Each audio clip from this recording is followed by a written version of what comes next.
Mesdames, Mademoiselles et Messieurs, bienvenue sur le journal de ce jour. Le président de la Chambre des représentants, le conseiller Aguila Saleh, a invité les membres de la Chambre à assister à la session officielle qui se tiendra à Tobruk lundi prochain. Selon le communiqué, la session se tiendra à la Chambre des représentants à Tobruk discuter d'un point du projet de la loi de finances générale de l'État pour l'année 2021 et d'une clause sur l'accession et de postes de direction dans des postes souverains. Le président de la Chambre des représentants, le conseiller Aguila Saleh, a rencontré le président de l'association libyenne de football, Abdelhakim Chilmani, et d'un certain nombre de membres de l'association de football.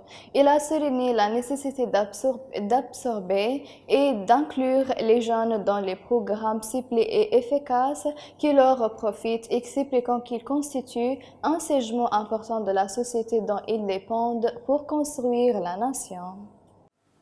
Les membres du conseil présidentiel Abdallah Lefi et Moussa Kouni se sont entretenus avec le président algérien Abdelmejid Tebboune. Les relations bilatérales entre les deux pays frères et le renforcement de la coopération conjointe dans divers domaines.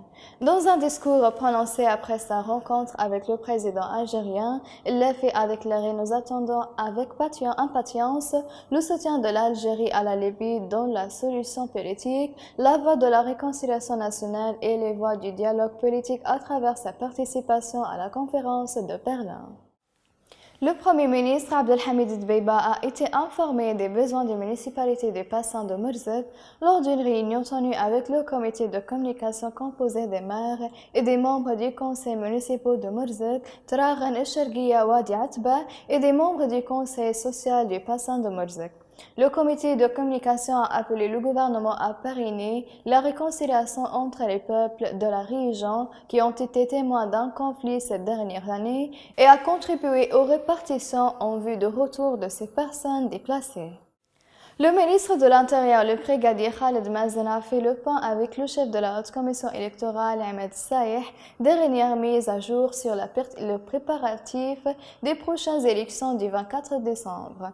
La réunion a également inclus une discussion sur la coopération entre le ministère de l'Intérieur et la haute commission électorale et le rôle du ministère de la sécurisation du processus électoral ainsi que des électeurs et des urnes, de la création des conditions de sécurité nécessaires au travail de la Commission pour le succès du processus électoral. Mesdames et messieurs, la fin des résumés. Merci de m'avoir attiré votre attention et au revoir.